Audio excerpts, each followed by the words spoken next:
But if you close your eyes.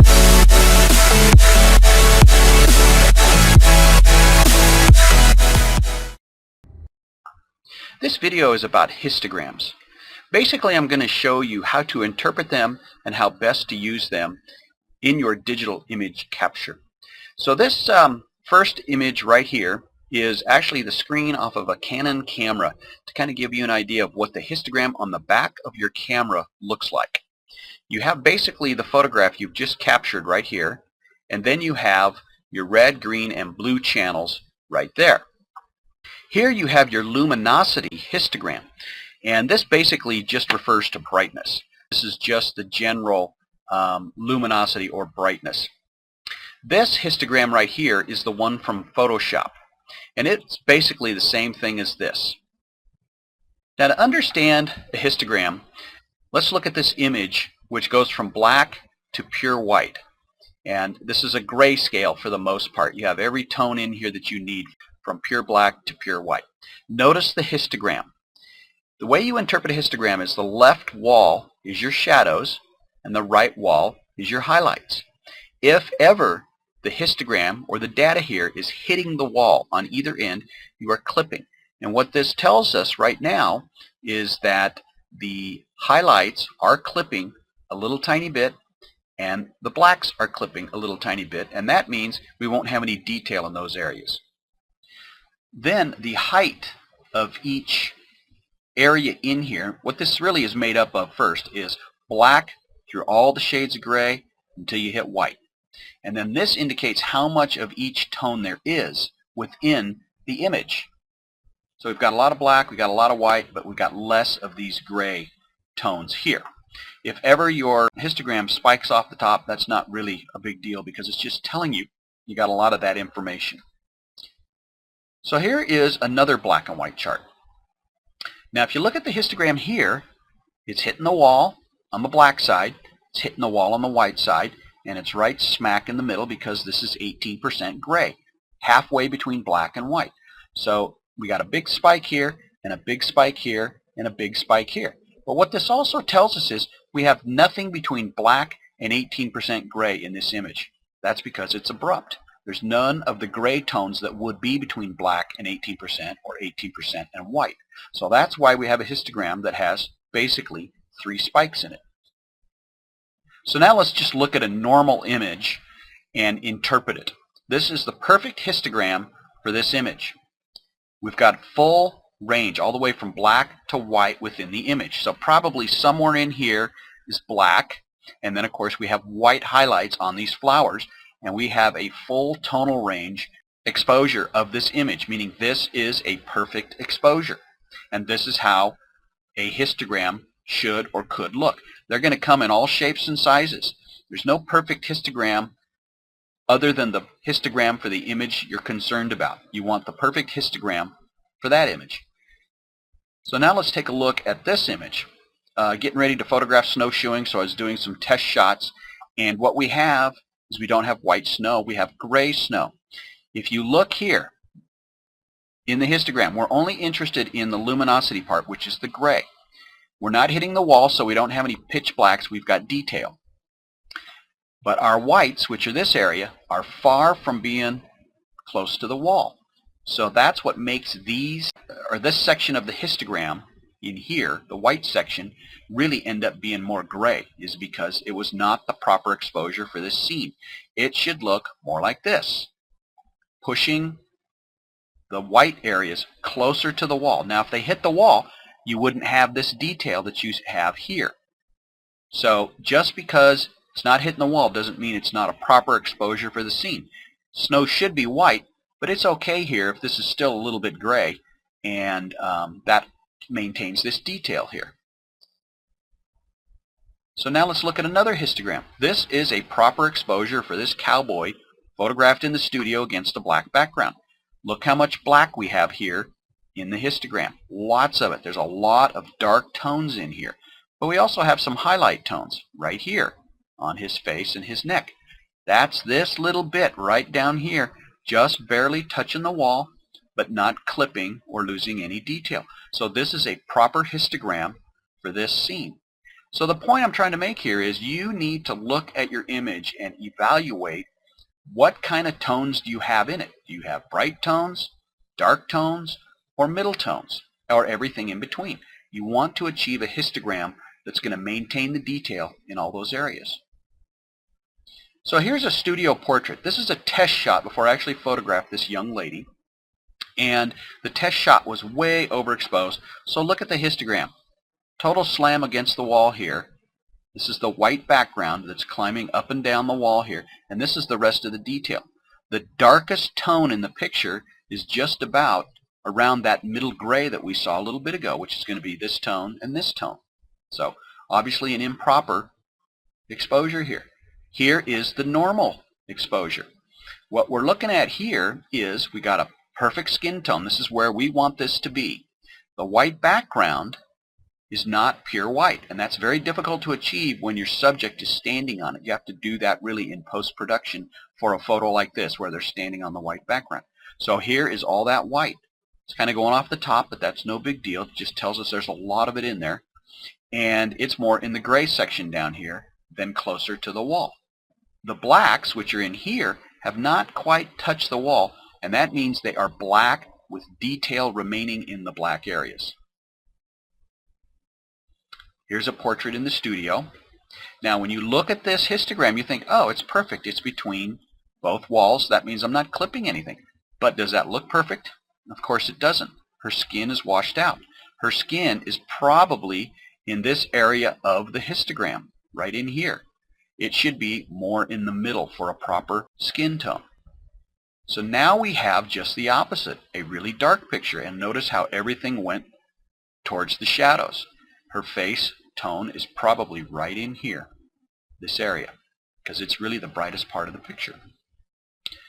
Now, here is a more perfect picture, or I should say perfect histogram. Let's go back one. Notice how we're flattened out in the face area here, not a lot there. But then when we go to the proper one, all of a sudden we have a lot more of the proper skin tone here. Keep in mind, there's no white in here. Now let's take a look at some outdoor flash pictures. I would say that this is a perfect histogram for this scene, outdoors. Not a lot of contrast, so there's not a pitch black and there's not a pure white. And we have a good skin tone here. And that's going to be this area right in here. So once again, this is a perfect picture with a full histogram because it has a wide dynamic range. It's got almost black, it's got almost white, and it's stretched across the histogram perfectly. Now we go to the next one. Here it's overexposed, and so what we've done is we've moved her face closer to white. That's going to be this area right in here. Go back and look at the previous one. Notice this area here. Now we've got an overexposed picture, and that's this area right here as part of the histogram. Now if we go to a darker picture, that area that was up here in the overexposed, right in here with the perfect exposed, is now down in here. So it's a little underexposed. Now, is this a bad histogram? No. You can easily work with this, especially if you shoot the raw format on your camera. Very easy to adjust and make this perfect. You can look at this right now and probably say, that's a darn good exposure, because it is close to being perfect. But this one, for a flash picture, is just a little bit closer to being perfect. And that's the over flashed one, and then of course the under flashed. So now we have more flash pictures outside. Okay, here we have another wide dynamic range. So this is a perfect histogram for this picture. There's the blouse right exactly where you want it. Now if we go to the next one that's dark, notice how everything is basically heading to the left, towards the darker end. The white blouse is no longer white, it's gray, and it's all sitting right here because that's the brightest part of the picture. And then we have an even darker picture because there was no flash here. So again, we're in very dark tones. Now here's this normally exposed portrait again. Here's a little thing that you can do sometimes if you're wanting to evaluate your exposures. Select the elliptical marquee tool and come in and create a circle on the face. Not any hair, just the face. This is called a face mask histogram. Notice that it's right smack in the middle here. That means this is a perfect exposure for a Caucasian skin tone, right in the middle here. If you're photographing ethnicities with darker skin tones, you can expect this to move to the left just a little bit. It won't be a whole lot, but it might be more in this area here, and that will still be a perfect face histogram. Now when it comes time to interpreting your histogram on the back of your camera, there's a bunch of things to think about. Here is a food shot on white seamless paper. Now the paper is very, very gray, and that's because this area right here, which is white, should really be kissing the wall over here, very close to it, but it's not. So this is an underexposure. So if you then open up the proper food shot, in other words, I bracketed my exposure, proper exposure here, notice that we're very close to the wall. So this white still has detail in it, but it's not quite kissing the wall and creating clipping. This kind of gives you an idea of different approaches for your types of photography, whether it be studio photography, portrait photography, or flash photography. You need to be able to interpret your scene and evaluate when you have the correct histogram for your particular image. We're going to take a look at different strategies for posing, and I'm going to start with what I call framing the head. You've certainly heard by now, when you were learning photography, about the rule of thirds, and you could look at portrait photography as one place you can apply the rule of thirds. For traditional portraits, headshots in particular, your framing will be vertical. Rarely do you photograph a headshot horizontally. For these types of portraits, you really just need to look at the two horizontal lines in your rule of thirds and place the eyes on the top horizontal line, and then position the head somewhat equally between the two vertical lines that create the thirds.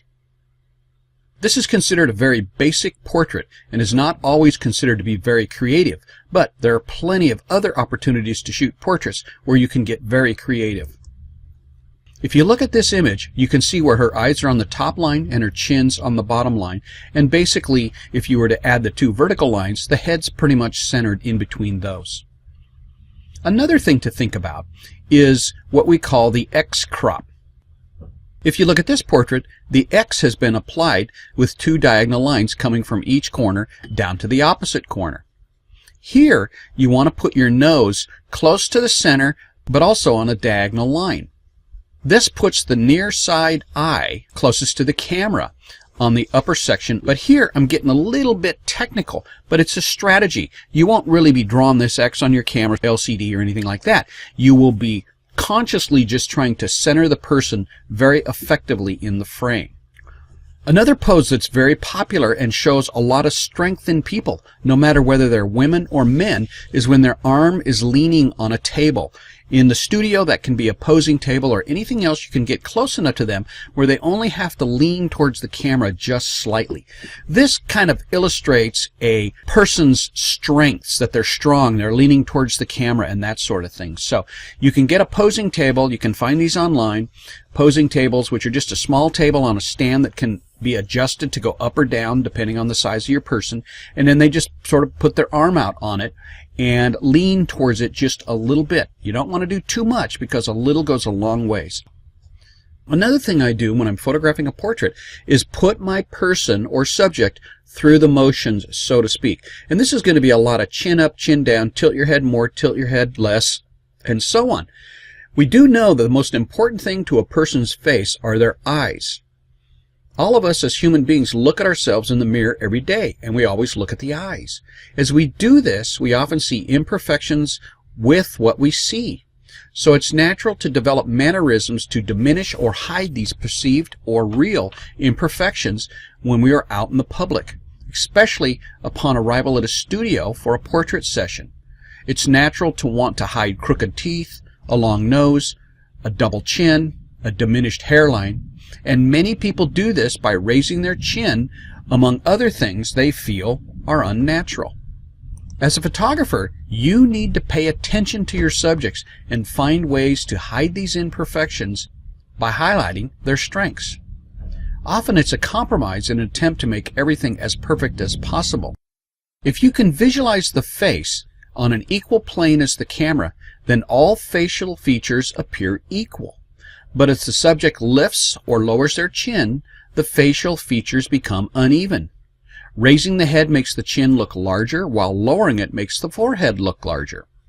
If the subject raises their chin, then eyes get smaller, and if they lower the chin, eyes get bigger.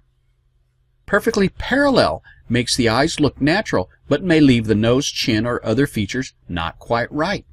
However, this is where compromise may come in, and it's up to you to find that magic spot. A slight lowering of the chin might make the double chin show, but make the eyes wonderful, and this is sometimes an acceptable trade-off. If your subject does have a double chin, try raising the camera a little, maybe to the height of their eyes instead of the nose height. This way the camera is looking slightly down upon them, and it can help hide a double chin. You can also slim a rounded or chubby face by using more of a side light, such as a Rembrandt, and a higher ratio, such as 3:1, for more contrast. For a slimmer face, try more of a loop lighting and a 2:1 ratio. If the nose is too long, the more they look straight into the camera, the more diminished this will look. Here's a series of business portraits showing the evolution of a shoot I did for a local businessman and the look I eventually wanted to achieve. This image is his natural pose when I asked him to sit down and look at the camera. I'm seeking a Rembrandt lighting pattern and a 2:1 ratio, sort of my usual approach. I also have a hair and an edge light coming from behind. But as you can see, there's a reflection in the glasses, so I asked him to lower his chin to remove the reflection, and you can see that here in this image. It's okay for a portrait, but I really don't like his head position. So I have him turn his head towards the lens more, and in this image, lower the chin a little bit. And again, this is not bad. I have him turn more in this image, and then pretty much point his nose straight at the camera. And again, this is okay. This final image here has him tilting his head to the right a little bit, which I like a lot. And I also turned off the hair and the edge light because I decided that I did not like it hitting his shoulder and touching his cheek. So we've gotten rid of the reflection, the chin's at a perfect height, the nose is pointed straight at the camera, and out of all of these images, this one makes him look the best. I'm now going to look even more in depth at posing techniques. When a client looks at a portrait of themselves and they're critical of what they see, it often is more related to the position and pose and how old they might look, or how chubby they might look, or how skinny they might look, or something like that. But usually it's not related to your portrait technique unless you failed miserably at documenting them in the best possible pose with the best possible lighting. But it's your job as the photographer to not only light them effectively, but to pose them so they look thinner, look more rounded, look younger, look a little older, or whatever their wish is to be created in the portrait you're taking of them. These are skills you really need to develop, and that ability to develop the instinct to pose people according to who they are and what they look like. As you know, there really are no rules in photography, but there are some aesthetics in creating good portraits. We all know when we see a good portrait, but we also know when we see a bad one. So in my mind, there's basically two types of portraits, and I call them traditional and freestyle. Traditional tends to follow classic posing positions, while freestyle tends to be more liberal in posing. Traditional is often what you get when you go to a portrait studio to basically have a business portrait done, a head and shoulders type style. While a freestyle, available at a lot of portrait studio as well, tends to be a lot more free in posing and that type of thing. And you might find these in senior portraits and so on. Either way, most of the techniques that work in one also work in the other style. When it comes to posing men, we often pose them in what we consider to be strong and powerful poses, while women tend to be posed a little bit more in a feminine or a softer approach to posing. However, keep in mind there should be no stereotypes for either gender whatsoever. Pose women in a strong position if you're photographing a CEO, or if you're photographing a beauty queen, a more soft and sensual approach to posing. The thing to remember is that the position of the hands, the feet, the head, and the body language in general all support a well-posed portrait. So let's start by looking at body position for head and shoulder type portraits. This has already been touched on previously, but we're going to take a closer look. Now, in this image here, she's facing the camera straight on, and I call this the mug shot. It does not work very well for what she's doing, and especially in a traditional portrait style. You can look at many magazines as an example: Men's Journal, Outside, Rolling Stone, and, well, quite a few different magazines. And you can see photographers photographing portraits of athletes and actors and so on using this straight-to-the-camera mugshot style approach. And they often work very well. So here again, despite what I'm emphasizing here, there really are no rules. Now, if you look at this portrait, it's the same woman, straight on, facing the camera, but this time I'm using a glamour style lighting, and it works quite well. I would call this more of a freestyle portrait in determining how I was going to pose her, because she's now using her hands as part of the portrait and so on. And this style of portrait works all the time. So my point here is, when I'm talking traditional, I'm talking somebody sitting on a stool with their body turned at a 45-degree angle, the head rotated back to the camera, head tilted a little bit, for a traditional style of a classic portrait, versus a freestyle pose, which is much more casual and not so stiffly posed with head tilts and finger displays and that sort of thing. So I'll show you a little bit more here. So here's a professional woman, and this particular portrait on the left shows a head pose that is straight to the camera, and it works, and it's fine, and she was happy with it. But on the right, I had her tilt her head a little bit, and this begins to take on more of a professional business type portrait, and it works just as well. She chose the one on the right, by the way, to have printed. Now here's 3 photos, and again, on the left side, we have a softer look to the pose. Her head is tilted towards her near shoulder, and her chin is down a little bit. I don't think this works that well, but it is a good example to show you what's happening. Then we change clothes, we change the background a little bit, and now she's leaning the other direction with her head tilted that way, and this one feels more casual and more warmer. And finally, the picture on the right is your classic business portrait. The body or chest is facing to the right of the camera at probably at about 40 degrees approximately, and then she's got a tiny little bit of a head tilt. And I've done a million of these types of portraits for businesses when they want staff portraits for their website or for the staff brochure or something like that, and this is what they like. Very high school, grade school looking classical portrait. Here's a couple men, and on the left he's straight to the camera, and on the right the head is tilted slightly. When I'm photographing people like this, I run them through the motions as I just mentioned previously in another video. Head tilt to the left, head tilt to the right, chin up, chin down, rotate the head a little bit, but generally when I'm doing a portrait like these, the nose is pointed straight at the camera. In these 3 photos, you can see where the subject is turned almost profile in the left image. But as she turns towards the camera, this broadens or widens her shoulders and makes the head look smaller. In the 3rd image, on the right, she's turned at a 3/4 view.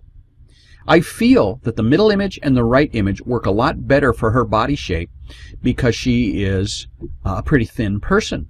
But if you have a large person, keep in mind that you can make them look a little bit more slender by having them turn their body a little bit more profile, like the first image here seen on the left. Now, I already covered this as well in a previous video, but I'm going to talk about it again a little bit.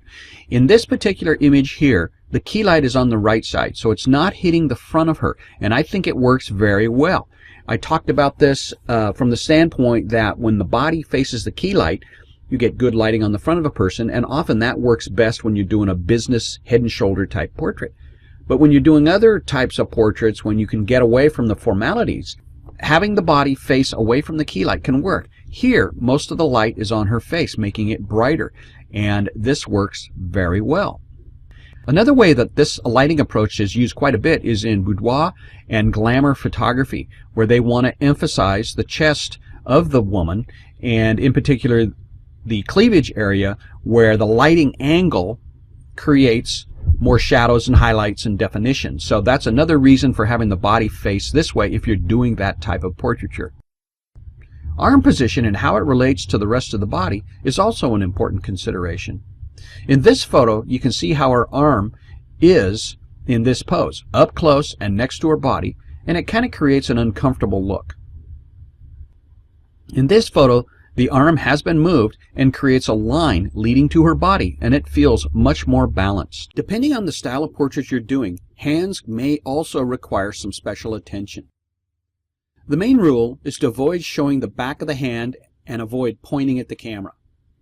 Rather, you want to position them to show them as simple lines supporting the rest of the composition. Here's 3 photos that show you a variety of posing of the hands. In the left image, the hand and the fingers are in a nervous pose, or in a pose that indicates she doesn't know what to do with her hands. In the middle image, the hands are apart, and it almost appears as if she's pushing the chair to the table. But there's no table there, and of course that's not what she's doing. In the right image, which is also a poor example of posing hands, she's gripping her arm. Nothing here looks comfortable or relaxed in all 3 of these. So here we have 2 more examples that are more relaxed. We've changed the body position, but we're also changing the hands a little bit. The left image has the fingers lying across the hand, and it looks pretty good, but they're not perfect, as you can see the back of the hands. So what I had her do was drop her wrist, and that would be her left wrist, and that makes the joint of her wrist hidden behind the back of the hand laying on the chair, and then I had her stair-step her fingers. This creates a much more relaxed and elegant looking pose. And again, this is a classic portrait posing style of hands. Now we've got some half-length portraits, and I asked her to fold her arms in this image on the left and do whatever came naturally to her. But as you can see, she doesn't look very relaxed, and it's not an elegant pose, but rather the hands are hidden behind the arms. So in the right image, I had her put her thumbs behind her arms, but her fingers on the front of her arms, and then I began to stair-step them as well to create a more formal and relaxed look. You may also be photographing people in your studio where you're going to have them seated, but yet you want to include their arms in the poses. Here, the hands in the images create nice lines and balance with the portrait nicely, but the upper hand does create somewhat of a large block on top.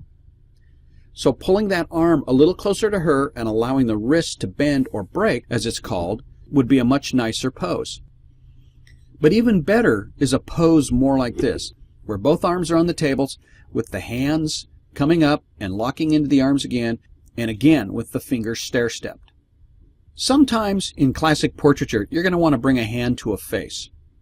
This creates a leading line that draws the eye to the person's face.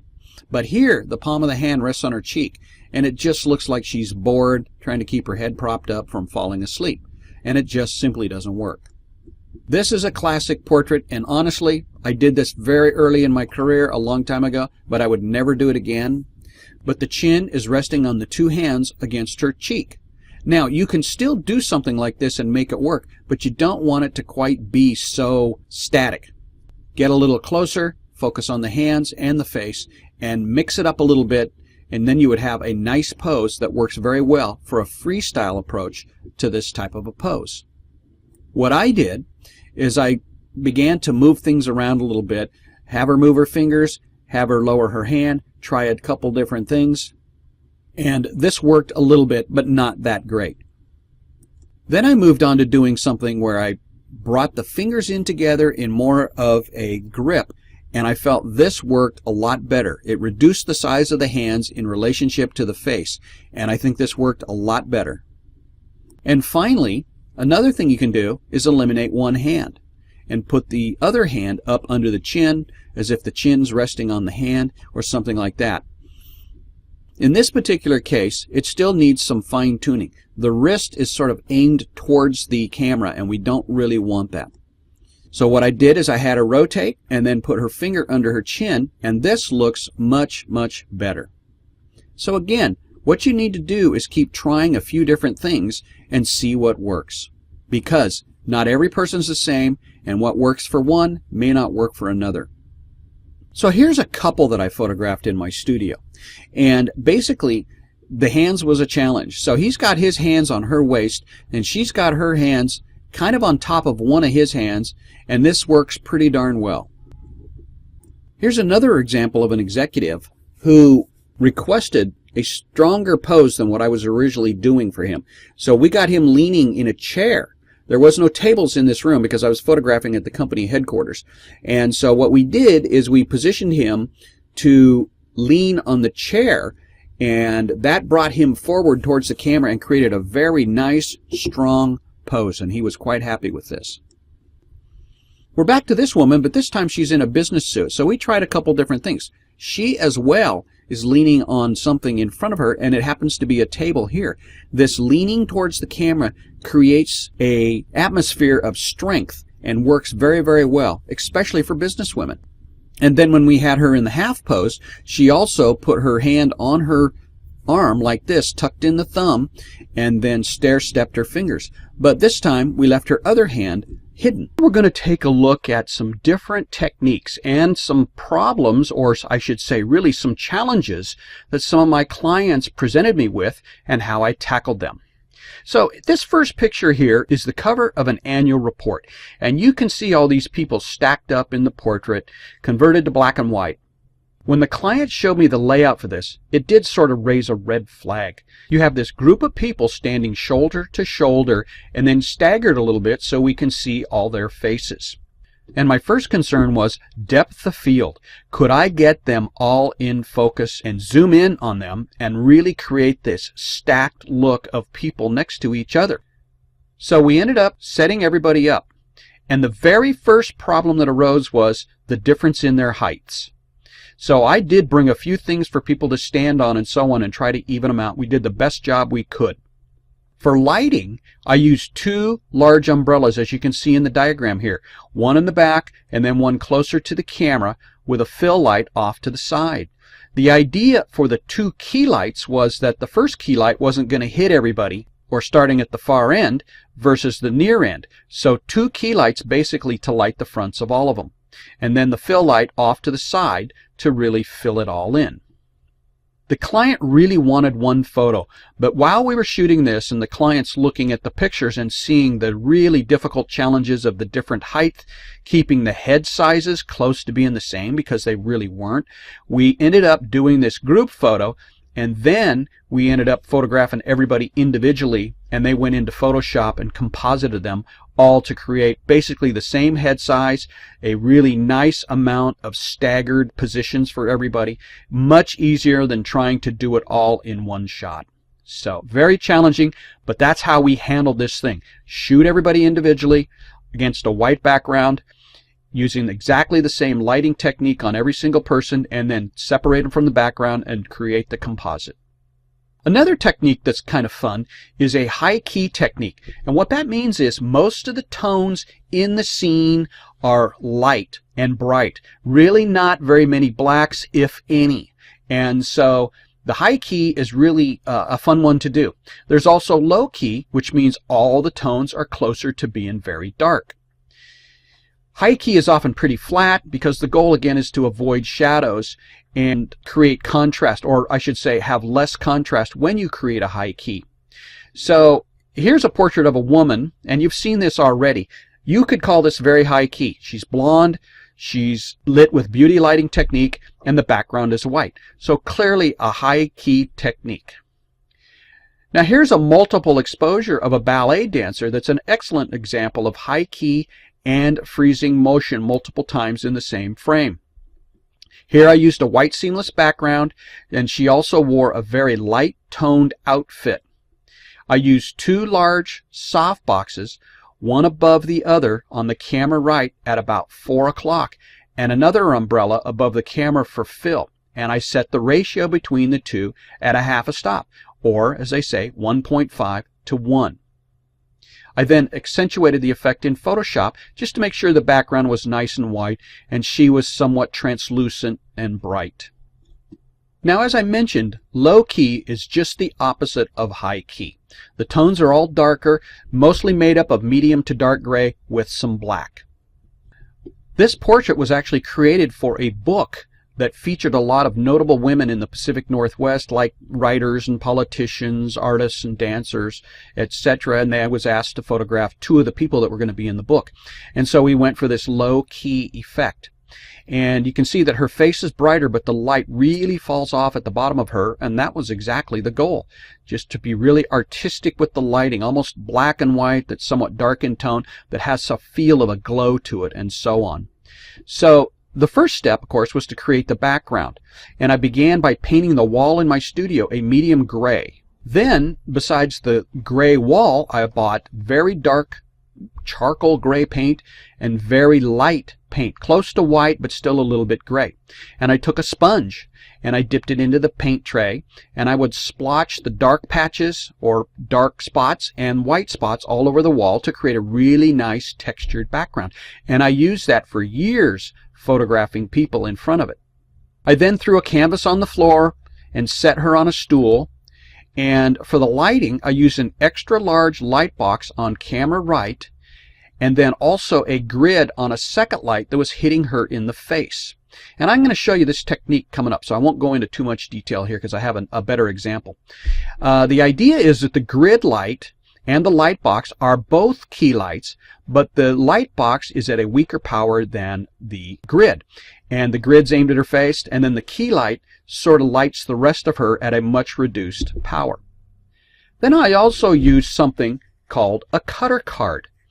And this is something that a lot of photographers use, and this is a great example of how to use that. If you look at the right side of the picture, the wall in the background is pretty dark. And that's because a cutter card is positioned between the light box and the grid and the background to create a shadow, or basically cast a shadow on the wall.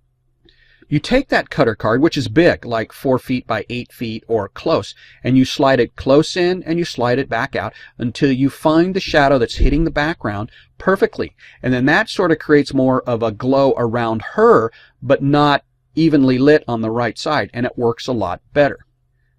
Finally, I took that finished photograph and I darkened it a little bit more and add a little vignette and so on, and it worked pretty good. Now here's another kind of a low-key, not quite. This is an executive of a financial investment company. And what I did here instead is I did focus shift. Notice that his feet are out of focus, but his face is sharp. You create this focus shift technique with a tilt shift lens, which changes the plane of focus. If you're not familiar with those, I recommend you go check it out online by just searching for tilt shift lenses and the effect that they can have on portraits. It's really pretty fun. So I focused on his face, but then I tilted the lens, which threw the feet out of focus and the top of the background out of focus, because I'm changing the plane of focus. And it works really well. Now, I will say tilt shift lenses are not very cheap. And you can do this exact same technique now in Photoshop, and I would recommend that you search online for how to create a tilt shift effect in Photoshop. But there's also software plugins for Photoshop where you just push a button and then you move some sliders and it will adjust that focus and for the most part create that cool effect. Now for lighting here, basically a large light box on the right side, which is up at a height enough to light his face and his chest and his hands, but it's falling off at the bottom. And so I did that on purpose. I wanted the feet a little bit darker. So I'm lighting his face and the top of him to be pretty bright so that the viewer of the photograph's looking at him and not the bottom of the picture as much. And this doubles up the effect of being out of focus and darker. Nobody wants to look at his feet. They want to look at his face.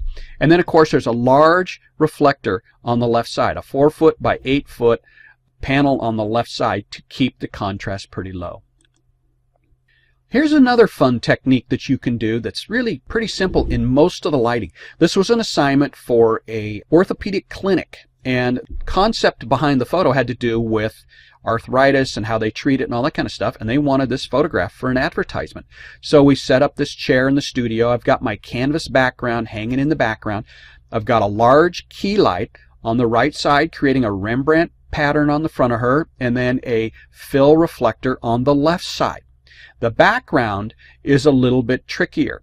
This is what I call the Venetian blind effect, and this particular technique is created using a Norman tri-light, which unfortunately are not made anymore. Norman Lighting, which makes monolights and power packs, also made a tri-light, which is almost like a strobe slide projector. Whatever you put in the slot, it could be a slide of a mountain, that you took when you went to Alaska, you can project that on the wall behind the subject. Well, in this case, I put in a slide that was just black and white slots, and then by putting the tri-light against the wall, as you can see in the diagram here, it creates this streak effect coming down the background. Like I said, tri-lights aren't made anymore. However, there's a company that is making a similar device that allows you to create focused lighting effects on backgrounds or people or anything like that. And I don't remember the name of it, so I'm going to look it up. But you could do the same thing on a background with this particular device. So here's the diagram. Key light on the right, fill reflector on the left, and then the tri-light in the background. Now here's a picture of a Native American tribal elder that I photographed in Idaho. And here I wanted to create a short lighting effect sort of in the style of Edward Curtis, who was a photographer in the 1800s photographing the Native American tribes of the United States. What I did was I hung my favorite canvas background in the background for a texture, and then I placed a light box at 3 o'clock on the lighting clock to light him from the side, and I photographed him in profile. I also allowed the key light to hit the background a little bit, which is something I usually don't do. And what it's doing is it's keeping some detail back there. There's not as much light hitting the background as there is hitting his face. And when you base your exposure on the light hitting the face, then the background is naturally going to be darker. What is cool about this is it's one light, and you can see how it works. And I don't usually photograph too much with one light in a studio type setup, but I did do that here, creating what I really felt was kind of going to look like an old-time look. The light's probably a little more contrastier than it was in the old days when Edward Curtis was doing these portraits. But that's pretty much it. Key light on the right side, aimed at his face, but then turned and feathered towards the background just a little bit so that the background has enough light on it to show lots of detail but not be as bright as he is. Now this is a portrait I took for a friend that I ended up putting into my stock photography part of my business, and it really went and made quite a bit of money. This is a different lighting technique altogether. I've got a canvas background hanging in the back with hardly any light on it. There's a grid coming from the left. It's up high and it's kind of skimming down on the background. But what I used as a key light is a frosted plastic shower curtain. If you go to the department store in the home and bath department, you'll see shower curtains that are white, but they're frosted plastic. And so I've got that on the right side, and I'm shining a light right through it onto them. So when you hang that shower curtain from a pole that is suspended between two light stands, you have a very large light source. What's different here is that a light box and an umbrella are pretty thick compared to a thinner shower curtain. So what I also did is I added my 22-inch beauty dish reflector to my light, and I pointed that or shot that through the shower curtain onto them, and it created this quality of light. And this photograph's been published many times. So I also had a fill card onto the left side just to make sure it doesn't get too contrasty. But this is a fun technique, so I would recommend giving it a try. Another technique for lighting that's pretty popular is the ring flash. If you look at this photograph, this is a ring flash. It's kind of like an on-camera flash, except the flash itself is around your lens, and it creates sort of that key fill lighting approach in one effect. If you've seen somebody against a background, leaning against a background, and there's a shadow running all the way around them, that's because it was done with a ring light. Well, the really good quality ring lights are pretty expensive, like $2,500 and so on. And I know there's cheaper ones out there, but if you want a good quality one that's going to really do a good job for you, you might want to spend the money on the more expensive ones. So I did a little experimenting, and if you look at this picture, I got my beauty dish above the lens, and I've got a fill light with just a silver reflector right below. This is that clamshell over-under approach. And I thought I might be able to simulate a ring flash look. And here's the photograph right here of Santa Claus tied up with lights. And it worked pretty good. And I also ended up doing a little bit of a focus shift in the processing of this as well. So if you want to do some fun experimenting, create a ring light effect, either like I've shown here, or go ahead and buy one. Okay, you might remember this family photo shoot from a previous video where I photographed this family, and shot the husband and wife in a couple poses, the kids individually, and them as a group. And so what I want to show you now is how I knock out the backgrounds and make them a lot more white. Because if you recall from the previous video, the background's pretty gray. It's pretty hard when people are on a background to get it perfect back here. I'm going to show you a technique that I used some of this technique on every image, and I used all of this technique on a couple images. And the biggest difference is the hair on a lot of them. Now, this guy looks pretty good, but Mom here, she's got some hair that's a little bit challenging. So does Dad. That's a little bit challenging. So I had to go in and do some special techniques that I'm going to show you how to do that right now. So again, here's the images. The hair is a challenge, but to make the background wider, I'll show you the technique that I use to do that. So, and here's the final images. And again, you might remember how we do it. This one is not totally knocked out, still a little bit gray. So what I'm going to do is I'm going to go with the hardest image of all. And that's going to be this one. And mostly you can see that the hair is really fine. And that all needs to be masked. This is fairly white. This is a little gray down here. So it needs to be knocked out completely. So we'll start with that one. We'll open that up in Adobe Camera Raw. Now I'm going to set this to default. Here's the image that I got out of the camera. I also have already processed this image. This is the default setting, but I want you to see how I processed it in the Adobe Camera Raw and brighten it up a lot. So let's take a look here. I added plus 95.95 in brightness, or I should say exposure, to brighten the image up. No contrast, no highlights. I brightened up the shadows on her cheeks by about plus 33. Went down on the whites, and that was mostly to recover this area right here, not the background. The background's going to be knocked out, so we don't really have to worry about that. And just a slightly darker black. A lot of times I hold down the Alt key and can move this to see where the blacks are going to be going, where I'm going to be setting a black point, and that sort of thing. But you know, there's not really anything in here that's super black. This is probably the darkest area down in here, or maybe right around the eyes, and I don't really need to make those go any more black.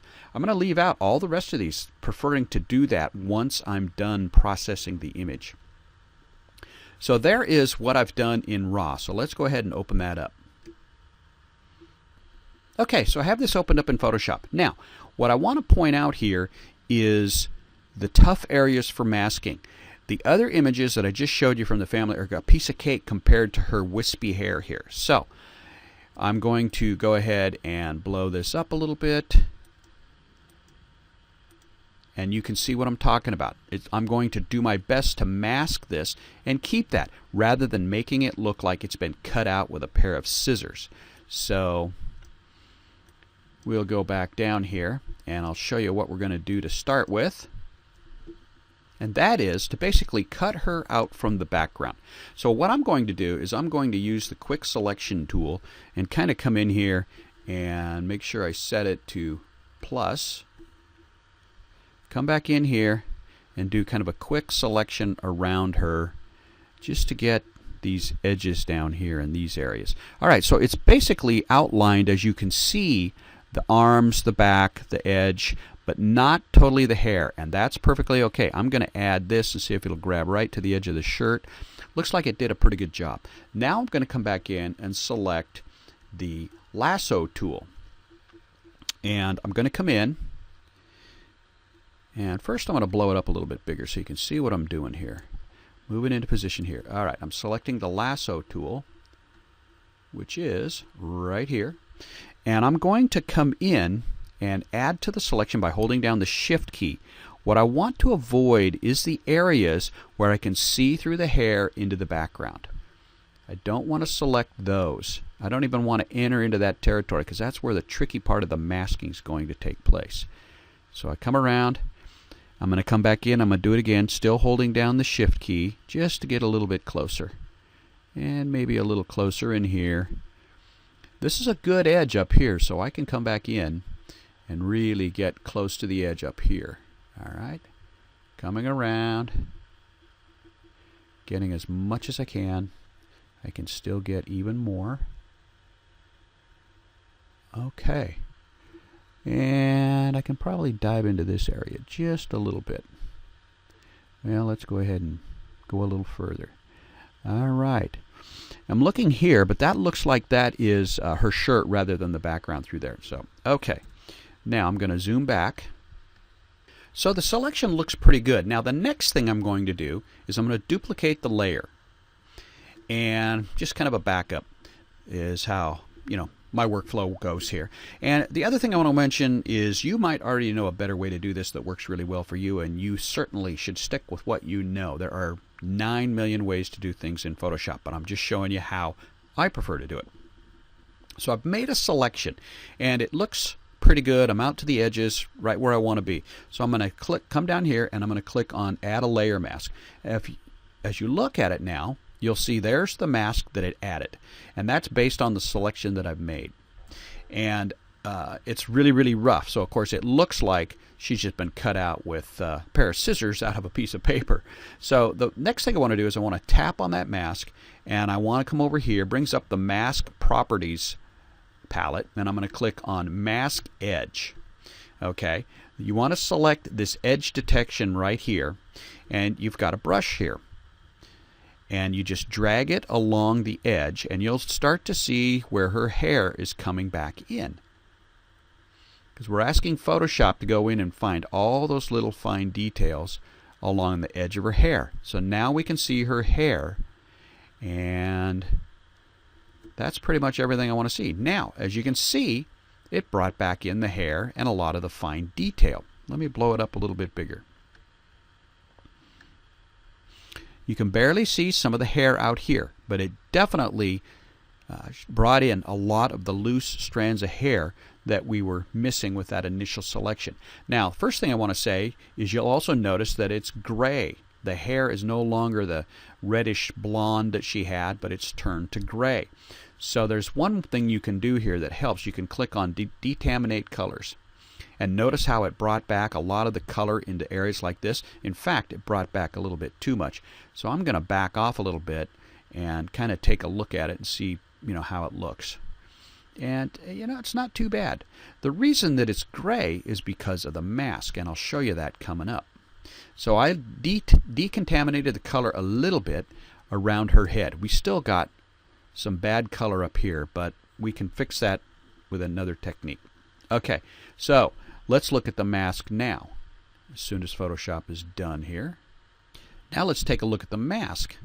Okay, see all this area in here? This is really, really a pretty good job of Photoshop going out and finding the hairs. I know that there was a couple loose hairs out here. Are we really going to miss them? I don't think so. Same thing on this side. But what is part of the problem is this right here, areas where there is no background behind the hair that made it turn gray. So what we're going to do is I'm going to come in and I'm going to select the brush tool, change my foreground color to black, to leave it at white, and I'm going to come back in here and paint on that mask in a manner that, for the most part, gets rid of this, and that's going to help with that grayness. I'm going to increase the hardness. Sorry, that's out of screen. Increase the hardness of my brush edge so it's not quite so soft. And I'm really going to try to get as close as I can to the edge here. And then, of course, you can see a problem area right here. Why this has happened, I don't know. Why it selected this. But it also happens to be the whitest area of the apparel on her. Now, this is just her shirt, and we don't need to mask that. So I'm going to come back in and paint white in that area and try to stay as close to the edge. You can see the benefit of having gone in and changed the hardness of the brush. Not totally 100% hard, about 50% is where I usually like to try to work when I got to get into the fine areas in here. So I'm going in, and what I'm doing is I am eliminating the hair that's been selected because there's no background behind it. And I want to keep all of this benefit of this masking technique just to the edges where you can see the background through the loose hairs.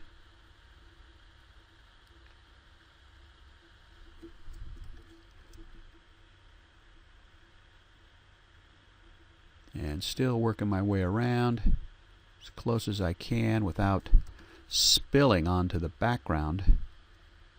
And I think I'm just about done here. Looks pretty good. Maybe a little bit right in here. And a little bit right in there maybe. Okay. Let's go down in size here. And hold down the Alt Option key to click that mask back on. Now, let's come back in and look. And notice how nice the hair looks. That's gotten rid of a lot of that contaminated color. There is a little bit of an issue here. That decontamination really made this kind of red, and I don't think I like that, so I'm going to have to go back and fix that. And this is still a little bit bluish gray back here. Let's look at the mask one more time. Okay, I think it's looking pretty good.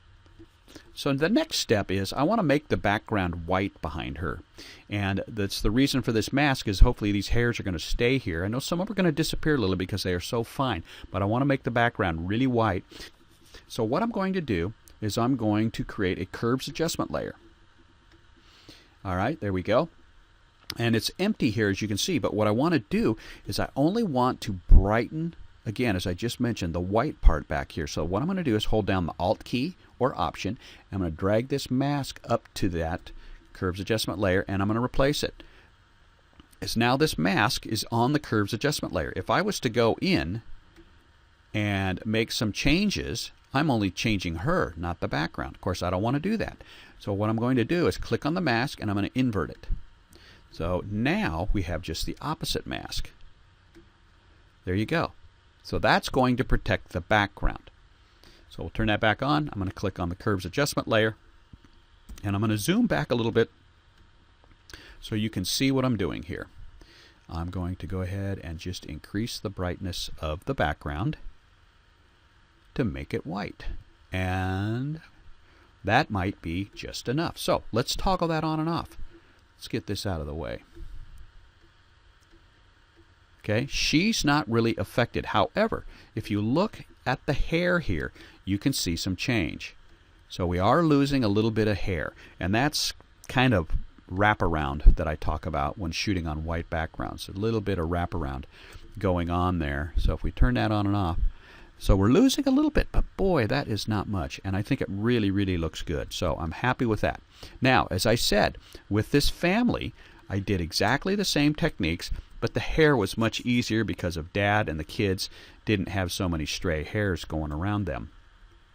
So the next thing I'm going to do is I wasn't real happy with how red this went when I decontaminated it. It didn't look that much. So I'm going to come back in, and I'm going to add an empty layer. I'm going to change the blend mode to that layer to color. This means I'm not changing any of the brightness, darkness, contrast. I'm only changing the color. So the next thing is I'm going to click on the first picture of her right here. I'm going to grab my color picker tool, and I'm going to come in here and I'm going to think, okay, what color should this area be? Well, it should probably be closer to this, kind of right in there. Notice what happened right here? It changed the foreground color to the color of the hair that I clicked on. And again, we'll try it. If it doesn't work perfectly, then we'll do it again. I selected the brush tool, and I'm going to re-click on that layer with my brush at 20% and very carefully try to get rid of the reddish. Now, try to stay off the background because that'll change color if I'm not real careful. And I don't want to change the color of the white background. So, now let's toggle that on and off. And you can see it looks more blonde. And one of the best ways to tell is just zoom back, toggle it on and off again. Okay, so let's do that at the top now. So I'm going to zoom in up here. And I'm going to go in and look for an area that seems to be neutral in or what the hair should look like. Not neutral, but what color the hair should look like. And it gets a little bluer grayer back here than it does up here. So I'm going to probably pick a brown that's right in here somewhere. So selecting the color picker again.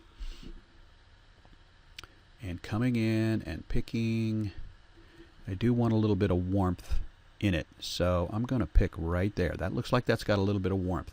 So I'm going to go back to the color layer, select my brush again, and come back in and very slowly change the color up here. I'm at 20% this time because it's going to be a subtle change. But I also am lifting my brush up, so I'm technically at about 60 on top here. Let's go down the right side and see what it looks like. It's looking really good. Let's toggle it on and off. It's a very, very subtle change. But yes, if you look right in here, this area right in here, on and off, you can see just a subtle amount. So I think we've done a good job of knocking her out from the background, making the background go much wider than it was. And let's go ahead and see what it looks like here. Okay, there's the before. And there's the after. Before and after. And we retained all her hair. So that's how you go in and basically make your background go wider than it was and also retain the hair. So just go shoot now.